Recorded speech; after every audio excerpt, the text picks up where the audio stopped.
dessa lição, mostrar ao aluno que o mal existe, mas se resistirmos a ele, seremos vencedores em Cristo Jesus. E o texto de referência está registrado em 1 João, capítulo de número 2, versículo de número 3, conforme a lição, que nos diz da seguinte forma: e nisto sabemos que o conhecemos, se guardarmos os seus mandamentos. Aquele que diz eu o conheço e não guarda os seus mandamentos é mentiroso, e nele não está a verdade.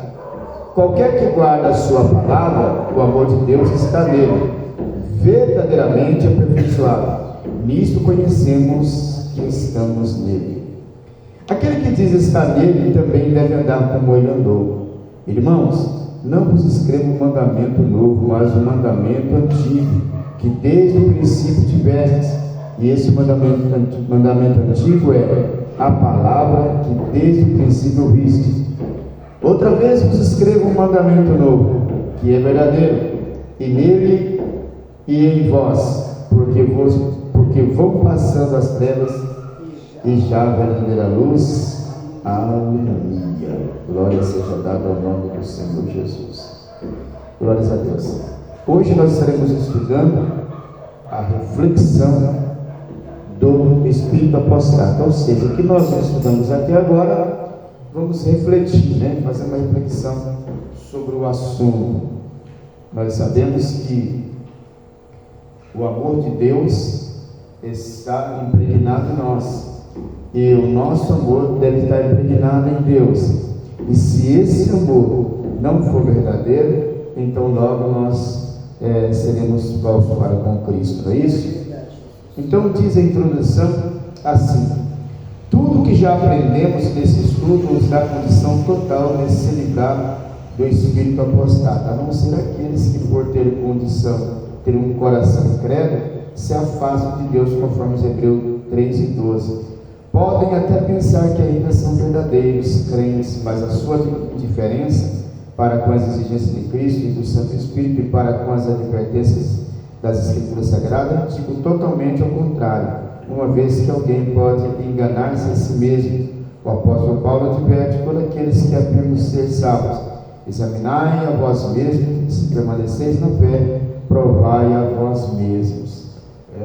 Então eu posso fazer esse exemplo de mim mesmo. Por isso que eu falo assim: olha, você quer saber o quão espiritual e quão a tua fé em Deus, você pode medir de acordo com, não é você vindo aqui no culto, não é você cantando comigo, mas é o quanto você ora, o quanto você põe o teu joelho no chão e demonstra o grau de intimidade com Deus, Então, se você é uma pessoa que tem uma vida de oração afinada com Deus, isso mostra o quanto você é íntimo de Deus e quanto você ama a Deus. Porque se não tiver amor, não tiver intimidade com Deus, eu não vou conseguir orar, não vou conseguir falar nada.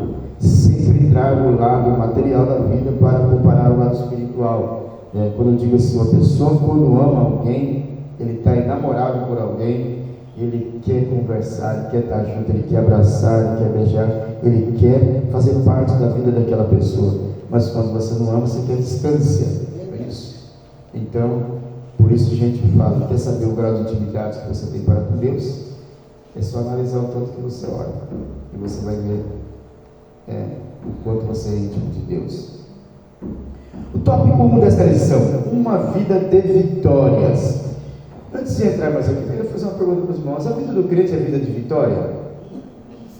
Não é vida de vitória, é vida de luta, eu acho. Vitórias, mas com luta, Sai de uma luta e entra outra, Você tem a vitória daquela, mas tem outra luta engatilhada, Todo mundo sabe que não há vitórias sem lutas, não há vencedores sem batalha, mas sabemos que apesar das lutas e problemas e pelejas, somos mais que vencedores em Jesus Cristo. Isto é, se tivermos uma vida santa de oração. Temos um grande exemplo de de grandes lutas e de sofrimentos na vida pessoal de Jesus, né? João 26, versículo 36, 37, 39, né? Onde fala ali das perseguições e da prisão de Jesus. Então chegou Jesus com eles a um lugar chamado Getsemane, e disse aos seus discípulos: assentai-vos aqui, enquanto vou além orar. E levando consigo os 2 filhos de Zebedeu, e começou a entristecer e a angustiar-se muito. Então disse: a minha alma está cheia de tristeza até a morte. Ficai aqui e vigiai comigo. E indo um pouco mais adiante, prostou-se sobre o seu rosto, orando, dizendo: Pai, se possível, passa de mim esse cálice. Todavia, não seja como eu quero, mas como tu queres. Então, Jesus aqui põe um exemplo, né, de passar pelo sofrimento, de enfrentar a luta, né? Então, quando as pessoas oferecem o Evangelho com um rótulo de recompensa, de dinheiro, de casa, de prosperidade, de muita alegria, cuidado, esse Evangelho não é genuíno, não é verdadeiro, né? E nós temos que estar atentos, porque na verdade todo mundo que está nessa terra, ele quer uma vida de regalias, né? Ele quer uma vida de sucesso, de muita alegria, né? De comelância, beberância, né? E assim por diante. Mas na verdade Jesus nos ensina a sofrer, né? Nesse trecho bíblico, vemos que Jesus tinha um objetivo, que era nos trazer a salvação, nos livrando assim das garras de Satanás, e pagou um alto preço por isso. Se Ele nos deu um bom exemplo, e se temos um objetivo, que é ganhar o céu, então vale a pena nos esforçar um pouco, deixando os velhos costumes e as coisas que antes agradavam, que não agradavam a Deus, suportar as lutas que vêm sobre nós, sabendo que Jesus sempre está conosco para nos dar a vitória. Então não é só vitória, como diz aquele hino da Damares, né? Agora é só vitória, agora é só vitória, agora é só vitória, só vitória. A luta acabou, a prova foi embora, agora é só vitória. Mentira, sim. É a maior das heresias, né? Porque não é só vitória. Aí tem muita gente que se apega a esse hino, e muitas pessoas, né, sentiu-se abençoadas, muitas pessoas sentiu-se amaldiçoadas. Poxa vida, só vitória, por que não toda essa prova? E por que, entendeu? Então eu não sou crente. Muitas pessoas acabam se desviando, né? Porque não é só vitória. Essa lição aqui de hoje é só uma reflexão de todas as lições que nós já estudamos até o momento, e nós já falamos sobre isso. Então tudo que nós já estudamos, hoje nós estamos refletindo, para que nós possamos memorizar, né, as coisas que vêm acontecendo. E olha só que tem igrejas por aí que falam que o crente não é para viver na miséria, o crente não é para ter sofrimento, que o crente não é para ter luta, o crente é para ter abundância. O crente é para ser vitorioso, é para ser glorioso, é para ter dias de glória, mas não aqui. Aqui ele ensina que é luta, que é prova, que é dificuldade, que é choro, que é lamento, que é AIDS, é isso? Se não for assim, para que um céu de descanso? Para que um céu de descanso? Já falamos lições em trecho, que será a lição passada, né? Você vai falar comigo assim: olha, eu quero que você aceite Jesus. Eu vou falar: para que você quer que eu aceite Jesus? Para você ter uma vida de descanso futuramente. Você descansa? Descanso. Meu amigo, eu vivo descansando, eu viajo, eu faço isso, entendeu? Para que ele vai querer? Entendeu? Então ele fala: será no céu, vou fazer uma nota, mas aqui não, aqui eu bebo, aqui eu farrio, aqui eu faço isso, faço aquilo. Então, não fale para a rico de descanso que você vai estar jogando conversa fora, né? Perdendo o seu tempo literalmente. Por isso que a Bíblia fala que é difícil um rico entrar no céu, porque ele já tem de tudo que ele precisa, né? Materialmente falando. Então, o que nós podemos tirar de proveito dessa lição é que, se eu me manter íntegro, sem deixar que o Espírito Apostata tome conta da minha vida, eu não vou ser só um entre a multidão. Eu vou ser mais um que faz a diferença, mais um que está ligado, mais um que está interagindo, mais um que está somando para o reino de Deus. Amém? Glórias a Deus. O tópico 2 diz assim: reconhecendo o erro. E isso aqui é difícil, né?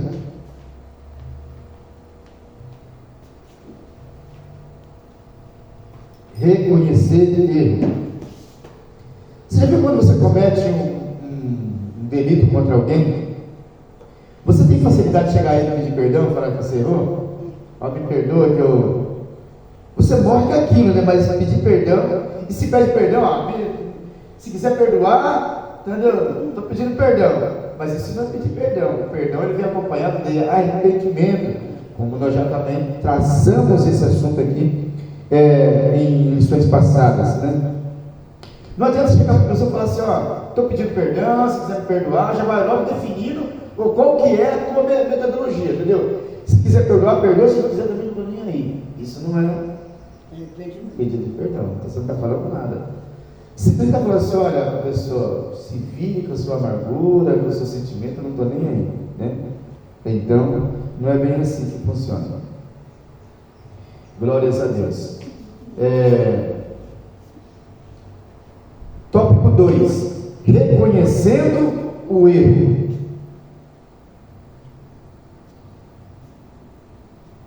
A palavra de Deus é quem purifica o homem, que liberta e transforma. Uma vez que você a ouve e dá lugar à palavra, e dá lugar para Deus mudar a sua vida, então cai o orgulho, o egoísmo, a grandeza, as discórdias, e Deus te dá um novo nome. Olha só que interessante isso aqui, né?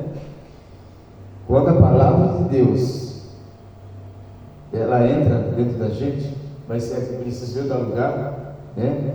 Então ela transforma, ela transforma. Então cai o orgulho, aquela pessoa que acha que só ela que tem conhecimento, só ela que sabe tudo, só ela.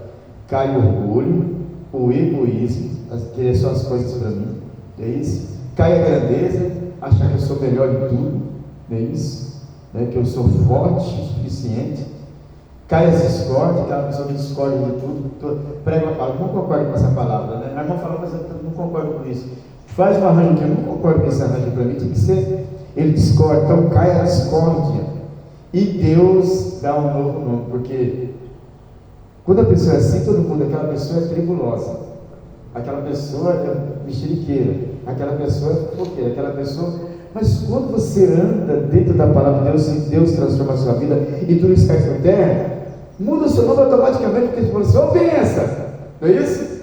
Olha só, de tribuloso, a pessoa, e aí benção, e aí varão, e aí varão, e aí mulher de Deus, e aí mulher de Deus.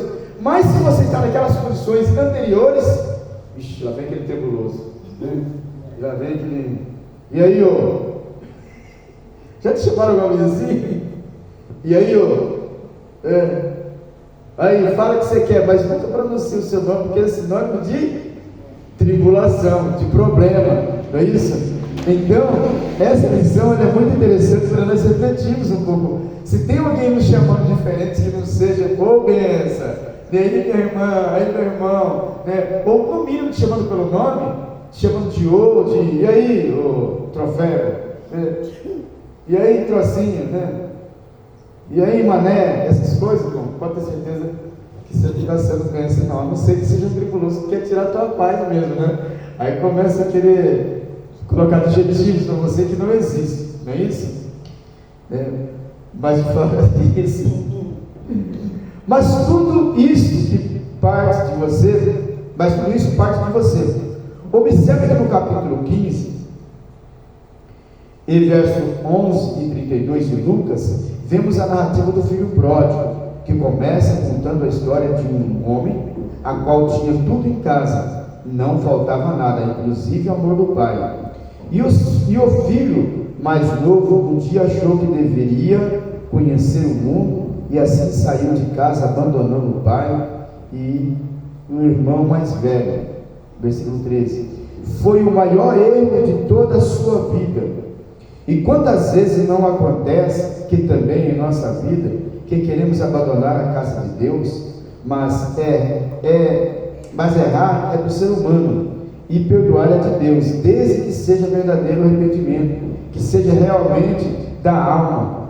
Com certeza Deus perdoa, e a Bíblia diz que caíra do homem, porém o levantar é de Deus. O filho pródigo sofreu muito, perdeu os amigos, quando lhe faltou dinheiro, e na hora que estava num grande caos de miséria, ele se lembrou do pai, casa onde ele nunca deveria ter saído. Se arrependeu, versículo 17 e 18, e voltou para a casa do pai. Ali se humilhou, mediante a sua humilhação e seu arrependimento, o pai escolheu, o pai o recolheu, ele fez uma festa.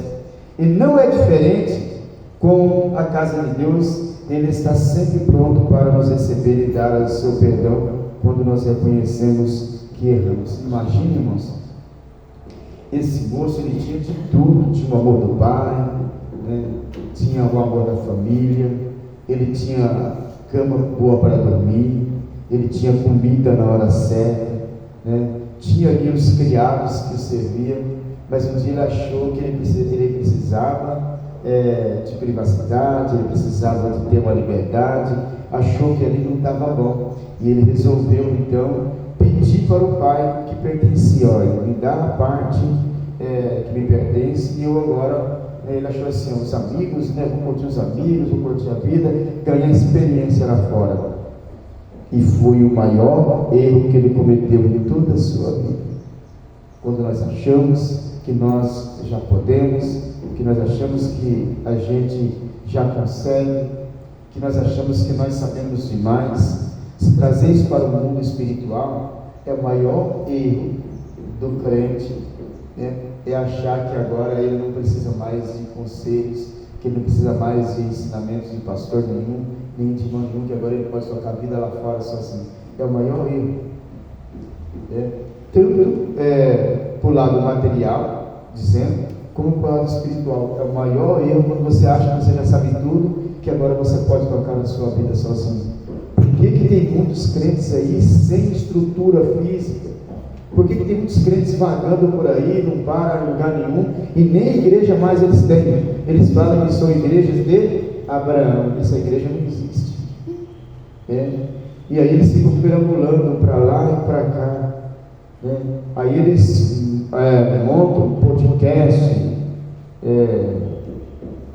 e outras mídias por aí, e aí fica infernizando a vida da igreja e dos pastores, né?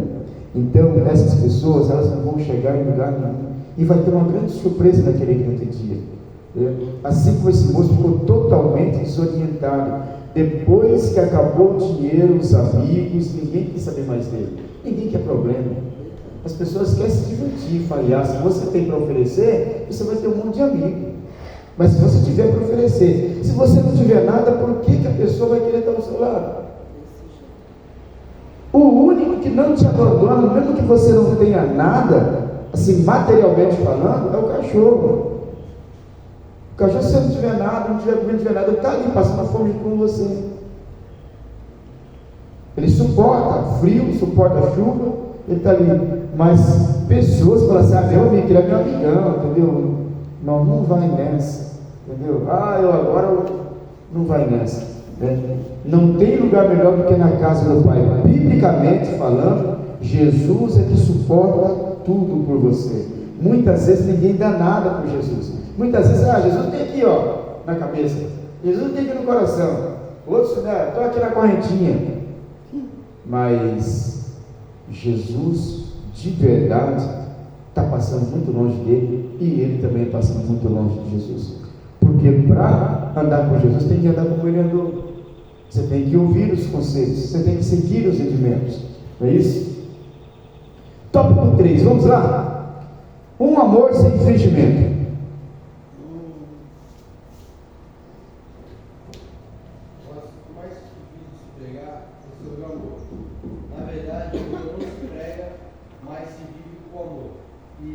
E essa é a questão. Amar verdadeiramente ao nosso irmão. A palavra de Deus, a obra de Deus a nossa família, os nossos vizinhos, enfim, viver o amor é muito difícil. O apóstolo Paulo, aos Romanos, dizia: o amor seja não fingindo, aborrecer ao mal e apegai-vos ao bem, amai-vos cordialmente uns aos outros com amor fraternal, preferindo-vos em honra uns aos outros. Amar e demonstrar realmente o interesse, a preocupação é ajudar, compartilhar, dividir, somar, sofrer, alegrar, lutar, honrar, esperar, acreditar, sentir, chorar, sorrir, dar e retribuir. Com a pessoa, ou ao próximo, ou à igreja, ou a Deus, ou a qualquer coisa em que esteja voltado ao seu amor, a pessoa que ama é coerente, não age de forma grosseira, indiferente, e não despreza quem ama. Se observamos a parábola do bom samaritano, não ficava difícil de se entender o que quer explicar. A Bíblia relata a história do samaritano que ia de caminho e viu ali meio morto um homem ferido, que havia caído nas mãos dos salteadores, e não somente ajudou, como também pegou para que alguém cuidasse daquele homem que estava ferido. Isto é o amor ao próximo, e só pode demonstrar este amor quem tem um coração puro e não seja contaminado com as misérias do mundo. Romanos 3, versículo 10. Diz assim: o amor não faz mal ao próximo, de sorte que o cumprimento da lei é o amor. Gente do céu, que coisa maravilhosa, né? Olha só, um amor sem fingimento é tudo isso aqui e mais um pouco. Faço questão de recapitular. O assunto mais difícil de se pregar é o amor, porque na verdade o amor não se prega, o amor se vive. E para viver o amor, não é fácil não, porque para viver o amor eu tenho que aprender a perdoar. Tem gente aí que ele é doente, ele tem problema no coração, porque ele não consegue perdoar, ele não consegue delegar perdão para ninguém. Tudo que faz para ele se magoa e não perdoa. Então, a questão, amar verdadeiramente ao nosso irmão, a palavra de Deus, a obra, deixa eu recapitular aqui. E esta é a questão. Vamos lá, por partes. O que é um amor sem fingimento? Amar verdadeiramente o nosso irmão, a palavra de Deus, a obra de Deus, a nossa família, os nossos vizinhos, enfim, viver o amor é muito difícil. Igual o apóstolo Paulo disse em Romanos: o amor seja não fingido, aborrecei o mal e apegai-vos ao bem, amai-vos cordialmente uns aos outros com amor fraternal, preferindo-vos em honra uns aos outros.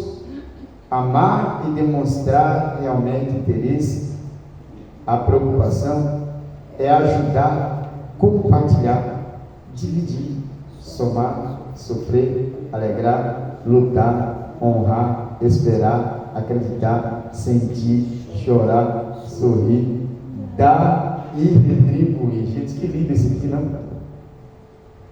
Agora, nessas qualificações aqui, você conseguiu encontrar alguma qualidade que você no dia a dia aplica? Por exemplo, ajudar e compartilhar,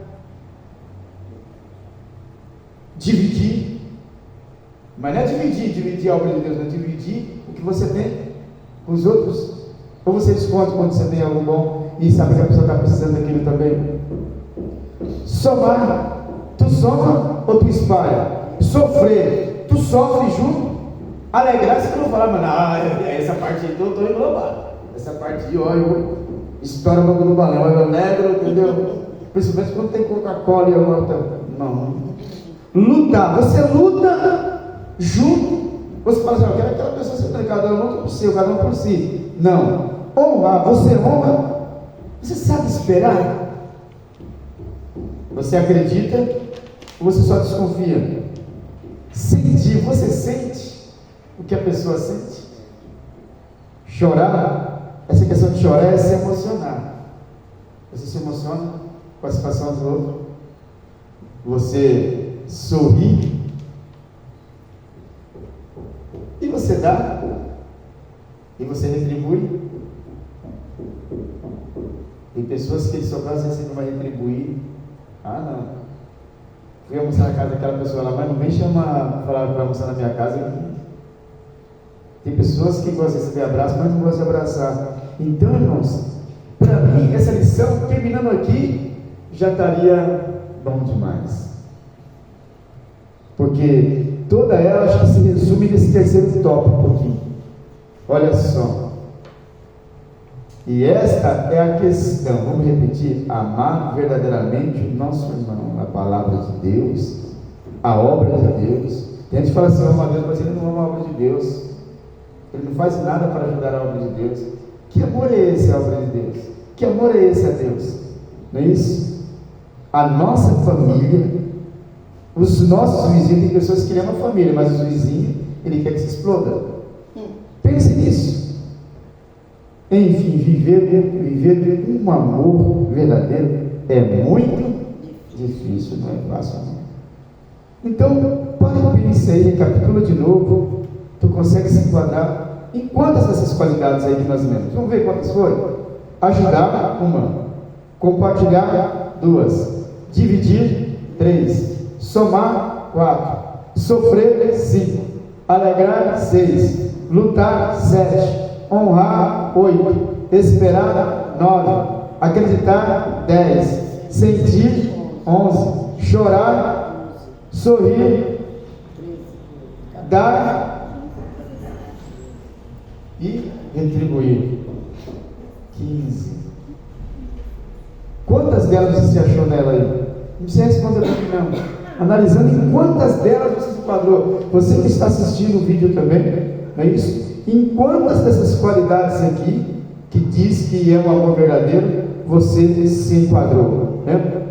Como a pessoa, ou ao próximo, ou à igreja, ou a Deus, ou qualquer coisa em que esteja voltado o seu amor, a pessoa que ama é coerente, não age de forma grosseira e indiferente, e não despreza quem ama. Se observamos a parábola do bom samaritano, não é isso? Nós não vamos ficar com nenhuma dúvida, porque ali demonstra o verdadeiro amor, né? Veio o sacerdote, passou de largo, não é isso? Veio o levita, também a mesma coisa. Porque sacerdote simbolizava autoridade, pessoas que põem respeito, pessoa que ensina. Levita simboliza aquela pessoa que presta um verdadeiro amor, verdadeiro louvor, né? Que presta verdadeira caridade, pessoa bondosa, pessoa carinhosa, amorosa. Mas nem o sacerdote, nem o levita quis saber daquele homem ali meio morto. Mas veio um samaritano que as pessoas diziam que não tinha amor nenhum, que não combinava, né? Se odiava judeus e samaritano, e até hoje é assim. Mas veio um samaritano, viu aquele homem meio morto, né? Colocou nos seus ombros, levou até uma estalagem, né? Pediu para cuidar, pagou pela estalagem e falou: se esse dinheiro não for suficiente, cuida dele, que quando voltar eu te dou mais dinheiro. Então, esse amor é um amor verdadeiro. Romanos 13:10 diz: o amor não faz mal ao próximo, de sorte que o cumprimento da lei é o cumprimento da lei é o amor. Então, como é que eu posso falar que eu amo a Deus, que eu amo a obra de Deus, que eu amo a palavra de Deus, se eu não tenho nenhum desses requisitos em mim? Ah, mas eu tenho um, eu falei que eu me alegro. Mas irmão, um só. Eu tenho que ter vários, se não todos. Eu tenho que ter todos, porque se eu não tiver um, eu já vai começar a ser meio duvidoso esse meu amor. É ou não é, Maricinha? Já vai começar a ser meio duvidoso, né? Então eu tenho que ter todos. O quarto tópico diz assim: olha, um servo diferente. Vamos lá? Ser servo todo mundo é. Agora precisa ver de quem somos servos, se do pecado para a morte, se de Deus para a vida. Servir a Deus é algo diferente de tudo o que se imagina. A vida de quem serve a Deus é diferente, as atitudes, a maneira de tratar é sempre disponível, é tratável, e faz tudo com alegria, porque faz para Deus. E é uma receita bíblica. Alegrai-vos na esperança, sedes pacientes na tribulação, perseverai na oração, comunicais com os santos as suas necessidades, Segui a hospitalidade, abençoai os que vos perseguem, abençoai e não amaldiçoai. Isto é servir e ser servido. Você é servir e ser servido. Você.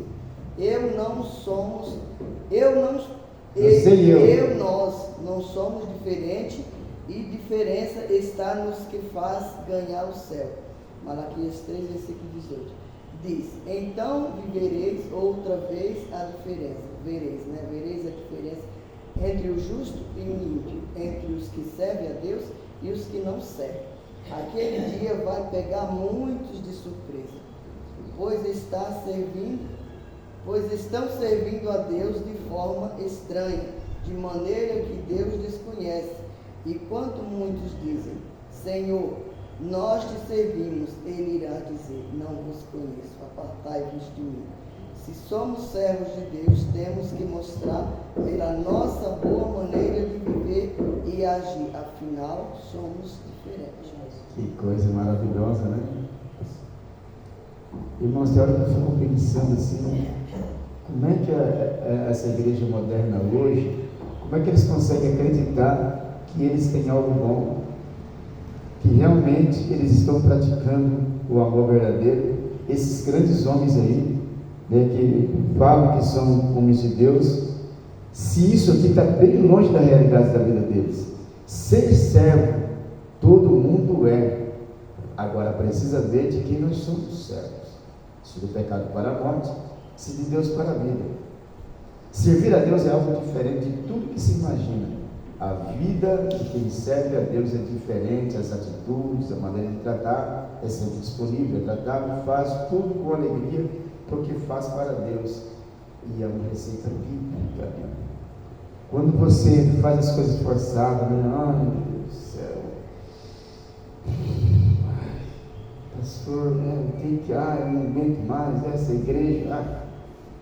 Isso aí não é amor verdadeiro, não é ser sério. Você não está sendo diferente em nada das demais. E o teu trabalho, o teu esforço está sendo em vão, com certeza. A Bíblia diz: alegrai-vos na esperança, sede pacientes na tribulação, perseverai na oração, comunicais com os santos nas suas necessidades, segui a hospitalidade, abençoai os que vos perseguem, abençoai e não amaldiçoai. Mas o que as pessoas fazem hoje? Quando perseguem? Em vez de abençoar, eu quero que se dane, quero que um trem, entendeu? Uma locomotiva, atropele, que um caminhão Mercedes-Benz, entendeu? Quem tiver andando de bicicleta, ele que se cai, esborracha, que é pelo menos os dentes da boca. Eu quero que, entendeu? Eu ainda vou ver ele numa UTI. Eu ainda, entendeu? Cachorro morto trazendo dele. Não é isso que as pessoas, você quer amaldiçoar a vida das pessoas. Ele vai pagar pelo que ele cometeu. Isso não é amaldiçoar? Você tem que deixar isso para Deus. É Deus que vai determinar se ele deve ser ou não amaldiçoado. Esse infeliz, entendeu? Eu quero que ele morra. Você lembra que... Não é isso? Você manda, resbala em você de novo, respinga em você. Não é isso? Então, isto é servir e ser servido. Você e eu, nós não somos diferentes. Não, você e eu, nós somos diferentes. E diferença é essa que nos faz ganhar o céu. Malaquias 3,18 diz: então vereis outra vez a diferença entre os que servem e os que não servem, entre o justo e o ímpio. Essa aqui é a diferença. Você vai se surpreender naquele dia. Tem muita gente que fala assim: não vejo a hora de Jesus voltar. Mas você não sabe nem o que você está pedindo, né? Você não sabe nem o que você está pedindo. Para mim pedir uma coisa dessa, eu tenho que fazer uma análise na minha vida e ver se realmente eu estou sendo servo de Deus, né? Se eu estou demonstrando amor, se eu estou vivendo amor, se eu estou praticando, não é isso? E isso aí, como eu já falei, é muito difícil servir a Deus nesse esquisito. A conclusão da nossa lição, ela vai nos dizer o seguinte: a pessoa que no passado teve uma experiência de salvação em Cristo, mas deliberadamente endurece o seu coração, não atender à voz do Espírito Santo e continua a pecar intencionalmente, Hebreus 10, 26, e se recusa a arrepender-se e voltar para Deus, pode chegar um momento sem retorno em que não há mais possibilidade de arrependimento e salvação. Então, é difícil. Eu tenho que estar interagindo e com o coração voltado para Deus, para que a minha vida seja passiva, né, de perdão e também de arrependimento. Amém, irmãos? Que essa lição sirva de grande reflexão para nós, não é isso? E o nosso questionário de hoje é bem facinho, né?